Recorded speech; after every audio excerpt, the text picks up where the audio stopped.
제가 설교를 지난주에 준비를 하면서 목요일자인 것 같습니다. 워싱턴 포스트 신문에 나온 기사를 봤는데요. 참 재밌는 기사를 봤습니다. 어떤 미국인 부부께서 애완견을 잃어버려서 현상금을 걸었습니다. 현상금을 10,000불이나 걸었습니다. 10,000불. 그런데 강아지를 어떤 한 고등학생이 찾았습니다.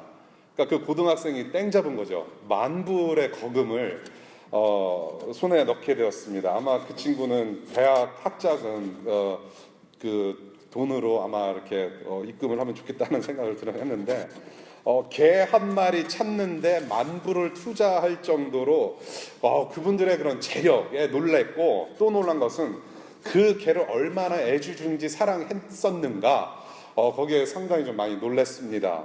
이 기사를 보면서 저와 여러분, 그리고 이 사람의 가치가 어느 정도 될까라는 것을 좀 생각을 잠시 해봤습니다. 물론 사람을 납치를 해서 고액의 그런 몸값을 노리는 나쁜 사람들이 있기는 하지만은 저와 여러분들, 우리의 육체의 단가가 얼마 정도인가 한번 따져보고 싶었습니다.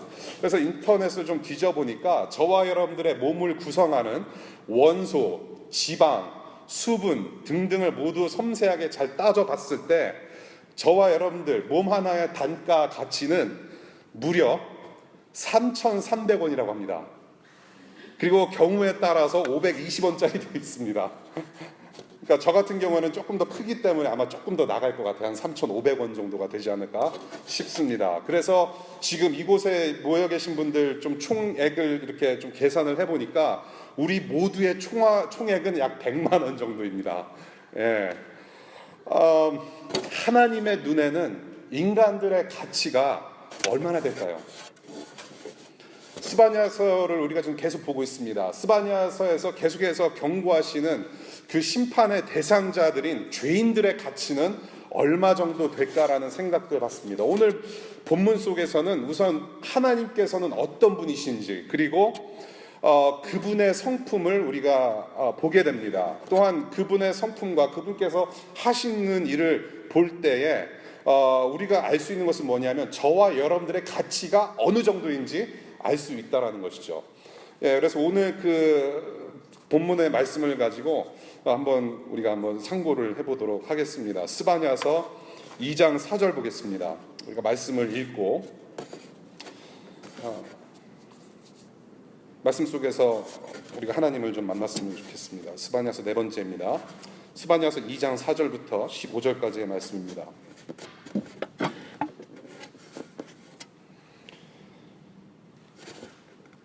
가사는 버림을 받을 것이며 아스글론은 폐허가 될 것이다.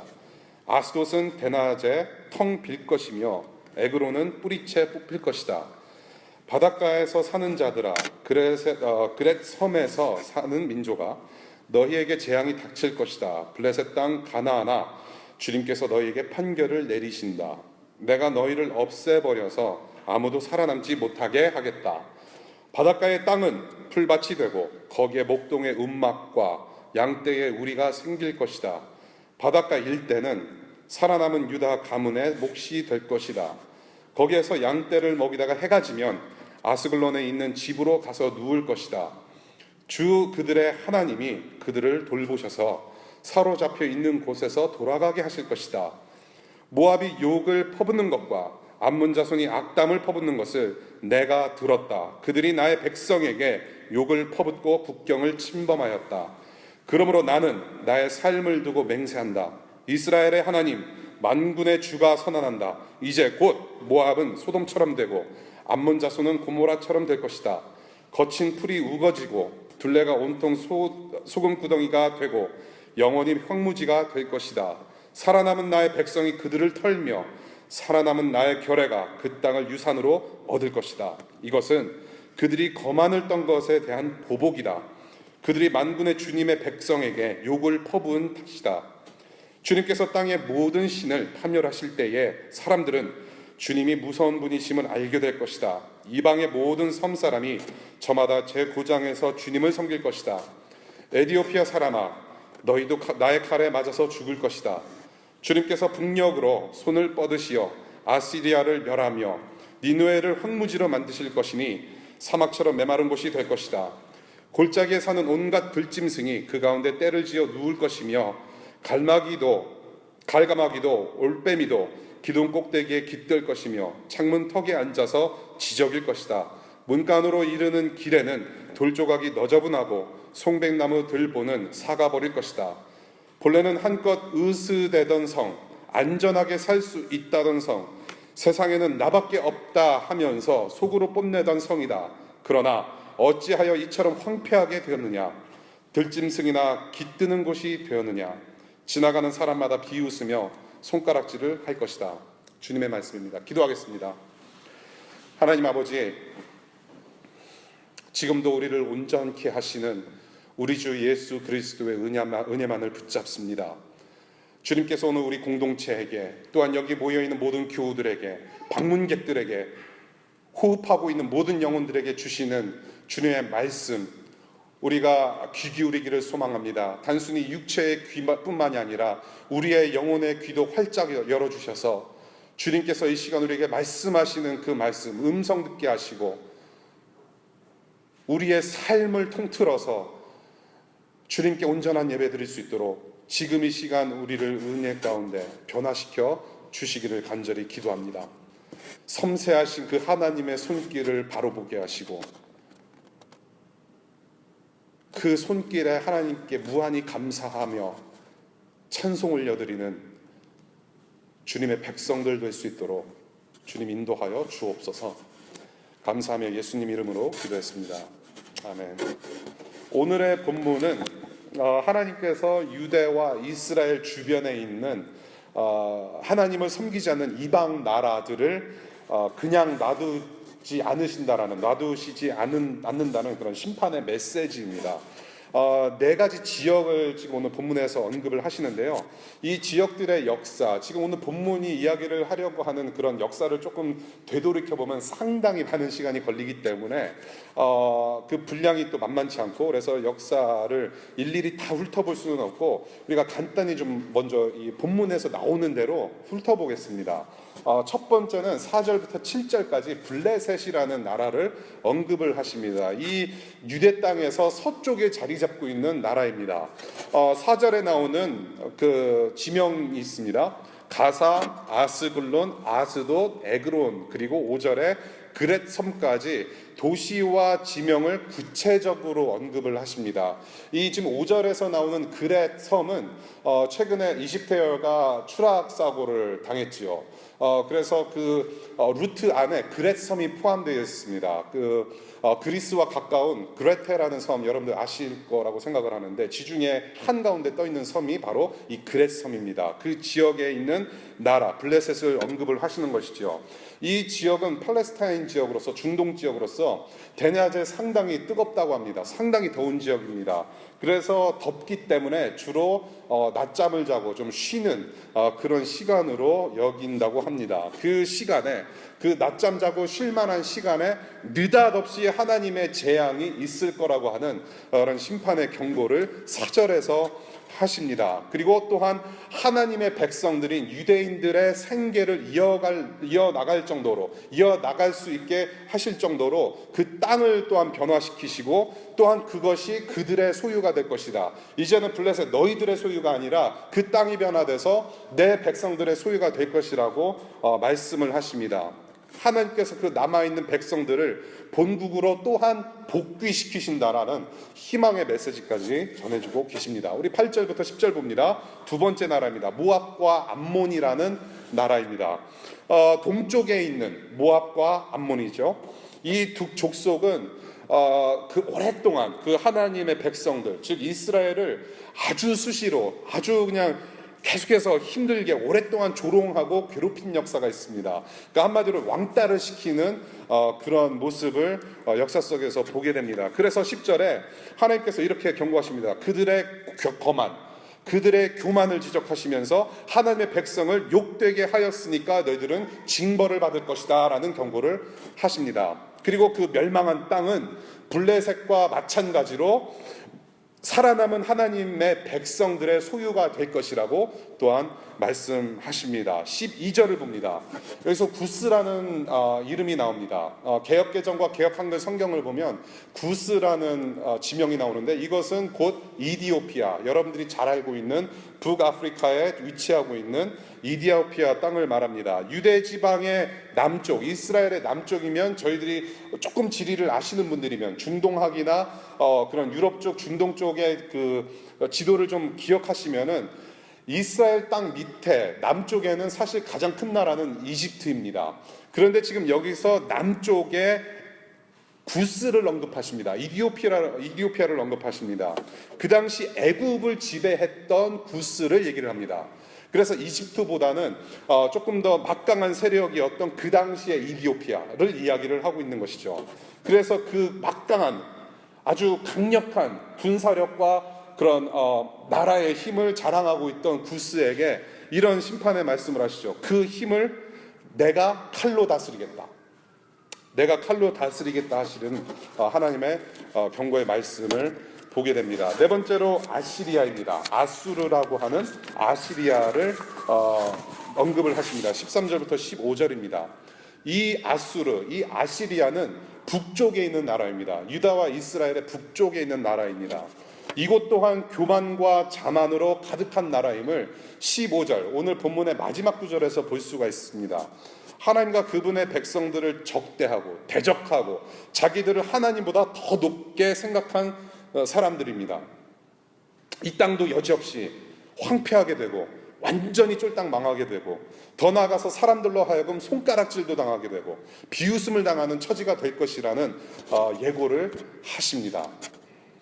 하나님과 그의 백성들을 대적한 만큼 이 나라들이 황폐하게 되고 망하게 됩니다. 하나님을 대적한 만큼 이 사람들은 그만큼 consequence, 결과를 보게 되는 것이죠. 그 망해가는 나라들의 모습, 앞으로 망할 것이다라는 하나님의 경고의 말씀을 오늘 본문에서 보게 됩니다. 저는 이 상황에서 하나님의 백성들, 즉 그 당시의 유대인들, 언약 백성들, 이스라엘 민족, 그리고 지금 저와 여러분들, 우리 모두가 믿고 있는 이 하나님은 어떤 하나님이신지 오늘 본문 속에서 두 가지를 좀 짚고 넘어가고 싶습니다. 첫 번째, 우리의 하나님은 어떠한 하나님이냐? 첫 번째, 모든 민족과 나라를 주권적으로 통치하시는 하나님임을 보게 됩니다. 주권적으로 통치하시는 하나님. 지금 여러분들이 읽은 메시지는 주변에 하나님을 믿지 않는 이방 국가들에게 선포하시는 말씀이 아니라, 지금 유대 주변의 이방 국가들의 심판을 예고하시는 이 내용은 지금 이 선지서의 청중인 유대 민족들에게 하시는 말씀이에요. 이방 민족들아 들어라라고 하시는 말씀이 아니라, 지금 이 스바냐의 선지서의 내용은 유대인들, 니네가 지금 들어야 한다라는 말씀을 하시는 거예요. 언약 백성, 이 선지서의 청중, 하나님의 언약 백성인 유대인들에게 선포하시는 말씀이에요. 무엇을 선포하시느냐? 너희의 하나님, 너희가 지금 잊고 있던 하나님, 너의 하나님은 모든 나라와 모든 민족을 다스리시는 전능하신 통치자 하나님이시다. 그 하나님을 알라는 거예요. 11절입니다. 11절 볼게요. 주님께서 땅의 모든 신을 파멸하실 때에 사람들은 주님이 무서운 분이심을 알게 될 것이다. 이방의 모든 섬사람이 저마다 제 고장에서 주님을 섬길 것이다 라고 말씀을 하세요. 모든 이방 나라 섬까지도 하나님을 섬겨 가시는 하나님을 알라는 거예요.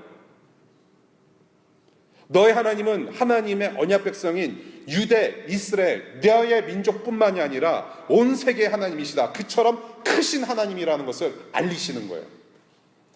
모든 나라 민족을 다스리시며 심판도 불사하시는 하나님의 주권적인 통치, 그것을 지금 이 스바냐를 통해서 선포하고 있는 것이죠.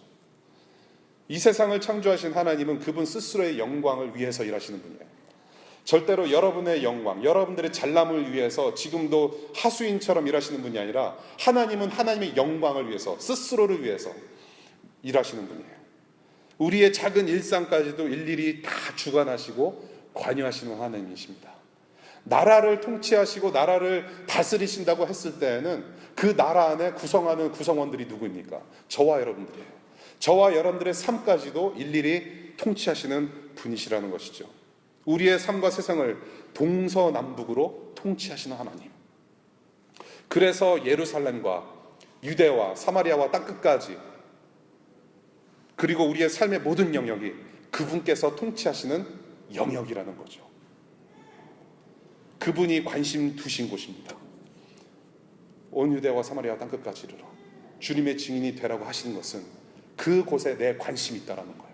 그곳이 바로 내 통치가 필요한 곳이고 통치가 회복되어져야 될 곳이라고 말씀을 하시는 거죠. 그래서 저와 여러분들이 전도를 하는 거예요.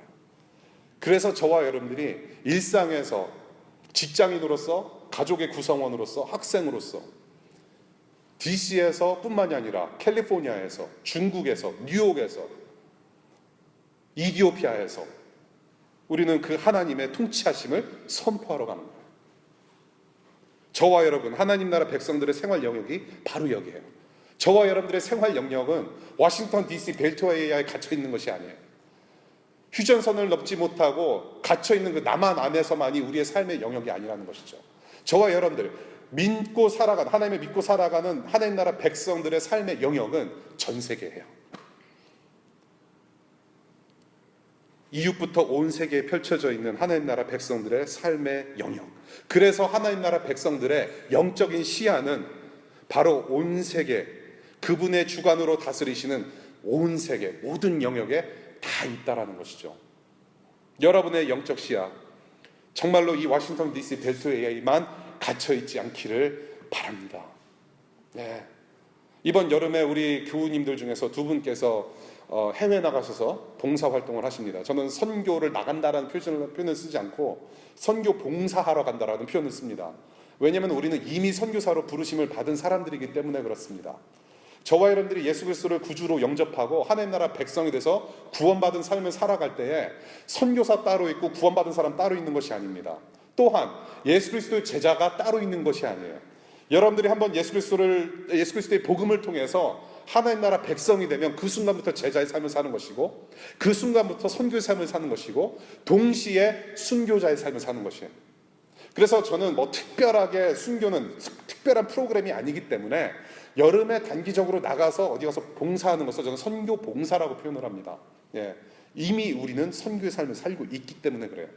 그래서 이번 여름에 우리 두 분의 교우님께서 해외 나가셔서 자기들이 가지고 있는 탤런트와 전공을 가지고 해외로 나가게 됩니다. 우리 김선정 선생님, 우리 선정 씨는 지난 거의 한 꽤 됐네요. 15년, 약 15년, 12년을 공립학교 교사로 있었습니다. 지금 그 teaching method, 그런 교육적인 부분을 가지고 자기가 10년 동안 가르쳤던 모든 경험을 가지고 이디오피아를 가서 그곳에 있는 현지 공립학교 교사들을 가르치는 훈련에 참가하게 됩니다. 그 밖에 다른 5명의 동료들하고 미국인 동료들, 교육가들, 선생님들하고 같이 준비해서 가서 섬기게 됩니다. 다 크리스찬입니다.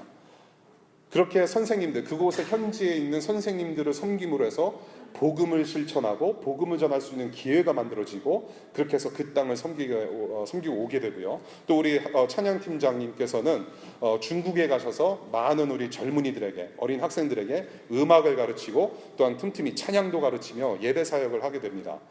예, 그러니까 이 두 분의 삶을 보면 그냥 일상에서 하던 일을 그대로 이디오피아로, 그대로 중국 가서 하고 오는 것이죠.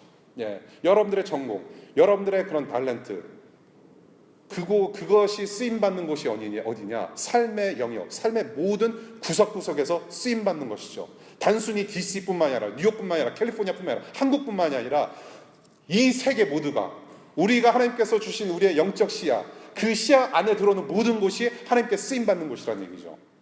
그것이 하나님의 통치의 영역이에요. 여러분, 북한의 상황을 한번 보시기 바랍니다. 예. 엊그저께인가 어제 북한에서 지네들이 끊어놨던 전화선 다시 연결해가지고 우리 국방부에 연락을 했대요. 대화를 좀 하자. 근데 아무튼 저는 좀 웃기는 상황이 되고 있는 것 같습니다. 자기들이 이제 못 살겠으니까 조금씩 야금야금 또 연락을 또 해요. 그래서 우리 국방부가 단호하게 핵 조치 안 하면 우리는 대화가 없다. 저는 괜찮은 것 같아요. 근데 이 북한의 상황, 수많은 사람들이 굶어 죽고 있습니다. 이라크, 시리아 등 여러 나라 세상 구석구석 돌아가는 모습을 보면, 그리고 이 도시와 또한 여러분들의 가정과 그리고 여러분들의 삶을 한번 돌이켜 보시기 바라요. 여러분들의 삶, 동서남북을 바라보시고 이 세상의 모든 나라 동서남북을 바라봤을 때 정말로 우리를 정말 돌이켜 보자면, 하나님의 개입이 없다면 정말 오늘까지의 그런 말씀대로 참담하게 망할 수밖에 없는 그런 현실 속에서 살아가고 있는 것이에요. 얼마나 참담합니까? 우리의 삶을 돌이켜 볼 때 얼마나 참담해요. 신문을 보십시오. 이런 세상 속에서 매일 눈 감고 살 수 있는 것 자체가 저는 기적이라고 생각을 해요. 매일의 삶이 저는 기적이라고 생각을 해요. 엊그저께 금요일 날 어떤 또 좀 이렇게 머리 두뇌가 잠깐 나갔다 온 사람이 총질했어요. 백악관 앞에서, 경호원 앞에서 총을 꺼내다가 총 맞고 지금 병원에 가 있습니다. 백악관이 불과 3블럭 옆이에요. 완전하지가 않아요. 여러분들 운전하시는 분들 잘 아시죠? 하루에도 수천 대, 기본적으로 평균 수천 대의 차가 옆으로 지나가요. 이렇게 지나가든지 이렇게 지나가든지. 근데 사고가 안 나요. 덜어는 사고 날 수도 있지만은 사고 날 확률이 가장 큰 시대에서 저와 여러분들이 살아가고 있음에도 불구하고 기적처럼 다 지나가요. 우리가 우리의 삶을 되돌이켜 봤을 때 얼마나 섬세하게 기적 같은 삶을 살아가고 있는지 한번 봤으면 좋겠어요. 여러분들 어제 저녁이나 오늘 아침에 굶고 오신 분 계십니까? 갑자기 느닷없이 일어났는데 냉장고가 불에 타서 먹을 것이 싹 사라졌더라. 그래서 굶고 왔다. 그런 분 없을 거예요. 정말로 기적 같은, 그러나 선한 것이 하나 없는 이 세상에 예수를 보내주셨어요. 그분의 십자가 보혈로 저와 여러분들을 살리시고 이제는 하나님 나라 비전을 위해서 이 세상을 섬기게 하셨습니다. 이 정말로 하나님의 기적과 하나님의 은혜 없이는 살 수 없는 이 세상에 우리를 구원하시고 하나님 나라 수준으로 우리의 영적 시야를 확연히 올려주시고 하나님 나라를 바라보게 하셨다라는 거예요. 그 하나님의 비전 안에서 이제 저와 여러분들이 우리 각자의 부르심과 비전을 찾아서 이제는 하나님 나라를 위해서 손과 발 되어서 그 통치를 완성하시는 그 하나님의 영광을 우리가 맛볼 수 있기를 바랍니다. 이것은 하나님의 부르심과 하나님의 비전은 단순히 청년들한테만 적용되는 말씀 아니라고 저는 봅니다. 어떤 목사님께서 본인의 사례를 말씀하시는데 본인 교회는 노인분들이 참 많대요.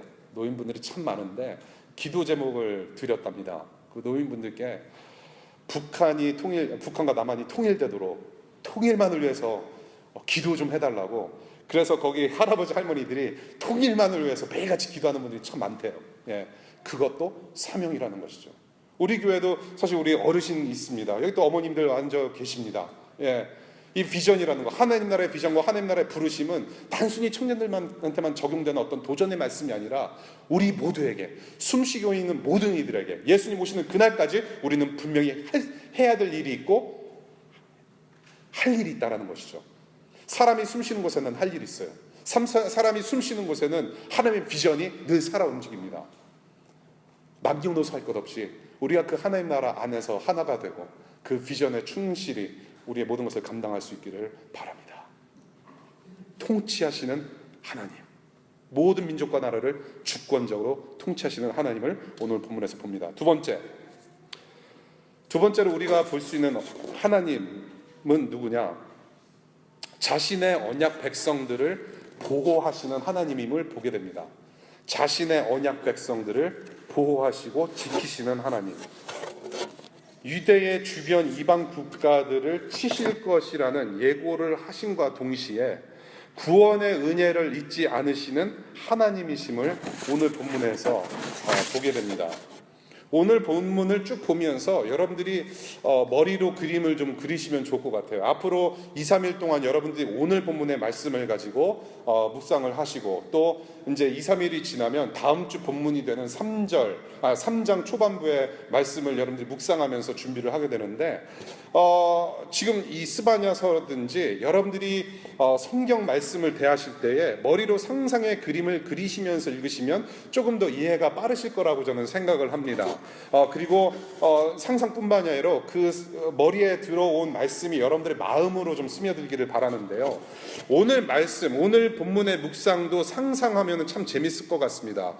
저는 이 스바냐서, 특별히 오늘 본문을 머리로 상상을 해봤어요. 그런데 상상을 하면 할수록 자꾸 제가 영화를 좋아해서 그런지 영화가 떠올라요. 좀비 영화, zombies, World War II, Z 같은 거 있잖아요. 좀비 영화. 이 좀비 영화가 이렇게 자꾸 떠올라요. 요즘 좀비 영화는 주 무대가 도시입니다. 여러분들 좀비라고 해가지고 그 막 사람들 피 빨아먹고 그런 이상한 영화 있어요.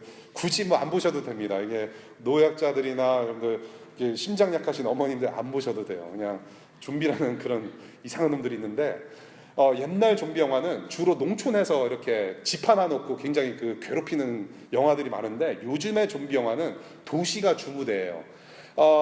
고층 건물과 사람들로 가득 찬 도시가 좀비들의 공격을 받게 됩니다.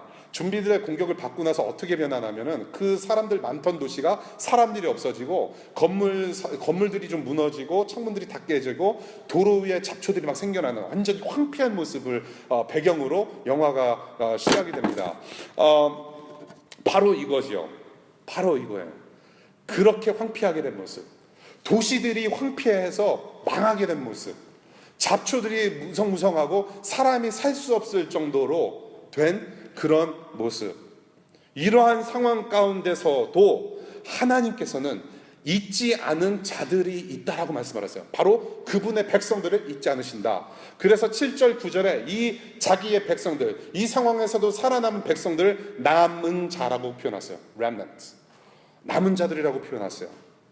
그 나라들이 다 망할지라도, 잡혀가서 너희들이 갇혀 있을지라도 유대 언약 백성들, 내 백성들은 내가 챙기겠다, 내가 지키겠다, 보호하시겠다라는 말씀을 하시는 거예요. 이 내용이 그 내용이 이 구절 속에서 구체적으로 보여져요. 어떻게 하나님께서 인도하시고 지키시는지, 황폐하게 된 곳을 사람이 살 수 있도록 변화시켜 주시고, 이 남은 자들이 살 수 있도록 살 길을 마련해 주신다는 거예요. 그냥 놔두지 않으시고 살 길을 마련해 주시는 하나님. 더 나아가서 이들이 다시 고향 땅으로 복귀할 수 있도록 하시겠다라는 약속의 말씀까지 하시면서 희망을 주세요. 그런데 여러분들, 여기서 이 남은 자들, 이 유대 백성들은 지금 어디 다른 나라 가 있는 게 아니라 지금 이 선지서입니다. 예언서입니다. 예언을 하는 거예요. 유대 백성들이 앞으로 너희들은 다른 나라 팔려나가고 포로기가 있을 것이다. 그때 당시를 얘기하는 거예요. 앞으로 있을 일들은 끝까지 챙기시는 하나님이세요. 하나님 앞에서 떳떳지 못한 사람들까지도 내 언약 백성이면 책임지시겠다는 거예요. 하나님께서 구원하시는 그분의 백성들은 그냥 놔두지 않으시고 끝까지 책임지시는 하나님. 하나님을 만나는 영광의 순간까지 이 세상에서 사는 동안 그 어떤 핍박과 고난과 고통과 시련이 여러분들을 삼킬지라도 하나님께서는 끝까지 여러분들을 인도하시고 또한 인내하게 하시고 이겨내게 하신다라는 거예요. 저와 여러분들이 예수 그리스도를 닮아가는 그런 과정 속에 있습니다. 그 예수님을 다시 만나는 영광을 맛볼 때까지 저와 여러분들이 예수님을 닮아서 변화되면서 또한 구원을 이루어가고 그 하나님 나라를 위해서 살아갈 때에 동서남북 사방팔방 16방 32방 닥쳐오는 모든 고통과 문제들 가운데서도 하나님께서는 저와 여러분들을 끝까지 구체적으로 책임지신다. 저와 여러분들 예수님의 핏값으로 구원하셔서 이 세상 끝날까지 함께 하시겠다라는 그 주님, 그 주님의 인도하심에 감사하시는 여러분들 되시기를 바랍니다. 여러분, 저와 여러분들이 당하는 핍박과 고난 여러 가지가 많겠죠. 그런데 여러분들 잘 구분하셔야 됩니다. 하나님 나라를 위해서 살아갈 때 다가오는 고통과 시련을 저는 말씀을 드리고 있습니다. 여러분들 속에 내재하고 있는 여러분들의 꿈, 여러분들의 욕심, 여러분들의 욕망을 가지고 여러분들이 하나님 앞에 기도하면서 내 욕망이 채워지지 않을 때 다가오는 모든 어려움, 그것을 이야기하고 있는 것이 아니에요.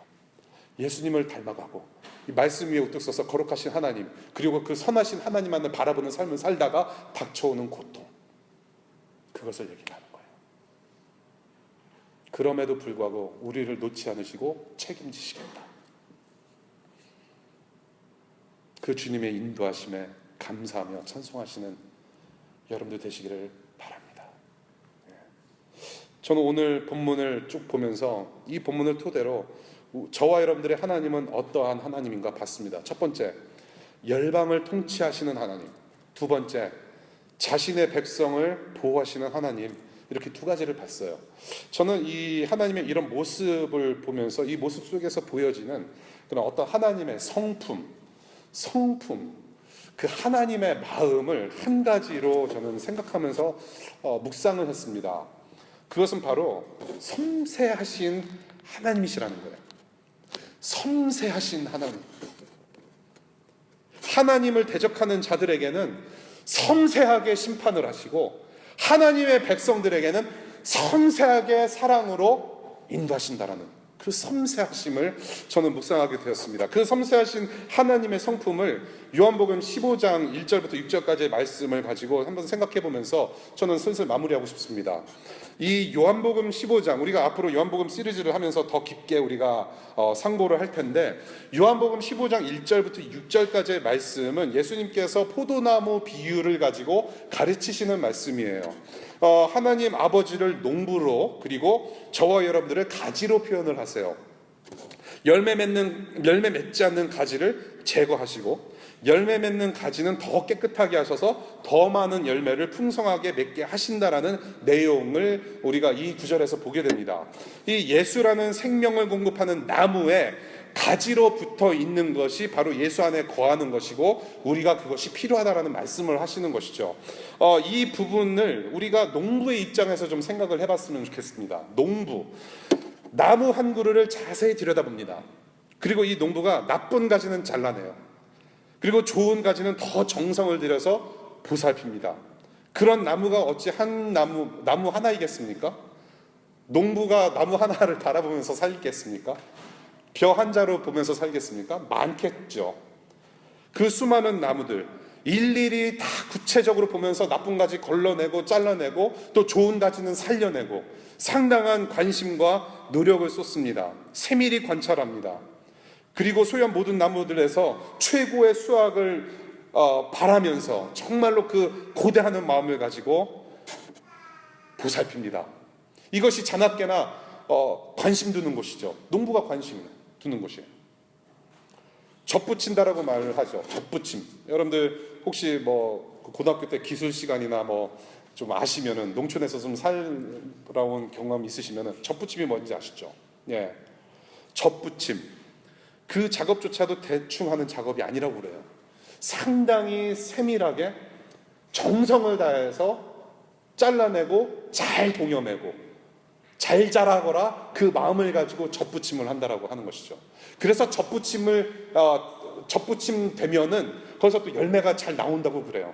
상당히 신기한 일이 아닌가 싶어요. 세밀하게 붙이는 정성. 그 젖붙여진 가지가 잘 자라서 좋은 열매를 맺도록 매일 매순간 농부의 보살핌을 받는다라는 거예요. 저와 여러분은 죄인이었을 때 생명 되시는 예수께 젖붙임을 받은 사람들입니다. 어떻게 젖붙임을 받았느냐? 아주 세밀하게, 아주 섬세하게. 제가 어젯밤에 오늘 예배를 위해서 기도하면서 이 섬세하신 하나님 묵상하면서 제가 기도를 하면서 주님께서 주신 단어가 하나 있어요. 철저함. 세심하다라는 거. 이 지금 섬세하다라는 것은 철저함, 온전함, 완전함을 가리켜요. 온전하신 하나님께서 저와 여러분들을 온전하심으로 이끄시기 위해서 섬세하게 이끄신다는 거죠. 접붙임의 역사가 십자가에서 이루어졌습니다. 섬세한 손길, 우리를 온전함으로 일으키시기 위한 섬세한 손길. 오늘 스바냐서의 본문을 보십시오. 각 도시명이 나옵니다. 이렇게 도시명이 구체적으로 나와요. 이 구체적인 도시명, 그리고 그 도시와 나라에 걸맞는 맞춤형 심판, 상세하게 나오는 것이요. 그리고 언약 백성들을 위한 세심한 배려가 있어요. 이 땅이 멸망할 것인데 이 땅을 하나님께서 확 뒤집으셔서 살 수 있게끔 하시겠다라는 세심한 배려. 황폐한 도로 한가운데 피어오른 잡초 같은 자기 백성들을 그냥 내버리지 않으시고 보호하시는 하나님. 그 섬세하심으로 동서남북 통치하시고, 그 섬세하심으로 백성들의 삶을 동서남북으로 지키시고 보호하시는 하나님을 저와 여러분은 지금 믿고 있다라는 거예요. 그 섬세하신 하나님, 지금 저와 여러분들의 삶에도 지금 여전히 섬세하게 관여하시는 줄로 믿습니다. 전능하시고 주권적으로 통치하시는 하나님의 백성들을 다스리시는 방법이에요. 섬세하게, 세밀하게. 원소, 지방, 수분과 영혼으로 우리를 만드시고 머리카락 한 올 한 올 심으신 그 하나님께서 지금도 여전히 섬세한 손길로 여러분들을 보듬어 주시고 여러분들의 삶을 책임지시겠다. 죄 있는 저와 여러분들이 그런 사랑 받을 자격이 있습니까? 아무리 생각해봐도 그런 사랑 받을 자격 없습니다. 죄로 인해서 그런 사랑 받을 자격 없는데, 그래서 우리가 하나님의 진노 가운데 있었지만 그 섬세하신 하나님께서 일방적인 사랑을 베푸셔서 저와 여러분들의 가치를 새롭게 해주셨습니다. 하나님의 아들 예수 그리스도의 보혈만큼의 가치로 저와 여러분들의 몸과 영혼을 구성하는 그 구석구석 하나하나가 다시금 존귀하게 새롭게 소생하고 섬세하게 회복되어지는 것이죠. 그래서 저와 여러분들은 3,000원짜리 인생이 아니에요. 저와 여러분들은 죽으면 끝나는 게 아니에요. 무덤은 언약 백성들의 목적지가 아니에요. 물론 저와 여러분들이 가장 잘 어울리는 곳은, 죄송한 말씀이지만, 공동묘지입니다. 죄인들이에요. 그런데 우리의 삶은 거기서 끝나지 않아요. 3,000원짜리로 땅에 묻혀있는 존재가 아니에요. 예수의 보혈짜리입니다. 이 세상 그 어느 것과도 비교할 수 없는 가치 있는 존재로 우리를 소생케 하셨습니다. 우리 옆 사람들하고 한번 인사할까요? 3,000원짜리 인생 아닙니다. 한번 인사 나누시겠습니다. 당신은 3,000원짜리가 아닙니다. 3,000원짜리 인생을 위롭다 칭해 주시고 지금 하나님 나라 영광으로 인도하십니다. 그 구원의 완성을 향하여서 저와 여러분들이 예수 닮아가는 여정 속에서, 비록 우리가 삶의 구석구석에서 신음하고 힘든 일도 있지만 그 상황 속에서 섬세하게 관여하시는, 그리고 사랑으로 인도하시는 하나님인 줄로 믿습니다. 히브리서 12장 2절에서 이런 말씀을 하죠. 믿음의 주여 또 온전케 하시는 이인 예수를 바라보자. 우리를 온전케 하시는 그 예수 그리스도, 우리의 가치를 확 올려주신, 예수님의 수준으로 올려주신 그 예수님께, 우리 동서남북의 하나님께 감사하시기를 바랍니다. 이 시간 우리 이제 팀장님께서 나오셔서 우리 찬양을 하면서 우리 생각하면서 기도하는 시간을 좀 가졌으면 좋겠습니다. 저와 여러분들의 삶을 되돌이켜 보면서 오늘 말씀하시는 대로 동서남북을 통치하시는 하나님, 저와 여러분들의 삶을 그렇게 인도하시고 책임져 주시는 하나님, 어떻게 해요?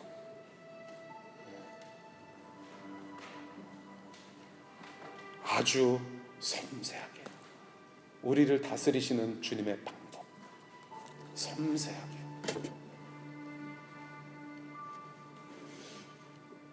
이 시간에 우리 찬양을 하면서요, 우리의 삶을 좀 돌이켜 보면서 생각하면서 찬양했으면 좋겠어요.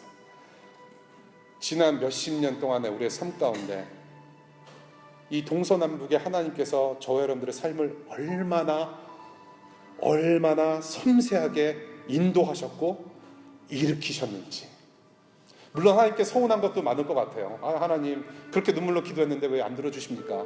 서운한 마음도 있죠. 기분 나쁜 그런 어떤 기억들도 많을 것입니다. 그런데 우리가 이 시간 하나님의 사랑과 하나님의 선하심과 하나님의 은혜를 생각해 봤으면 좋겠습니다.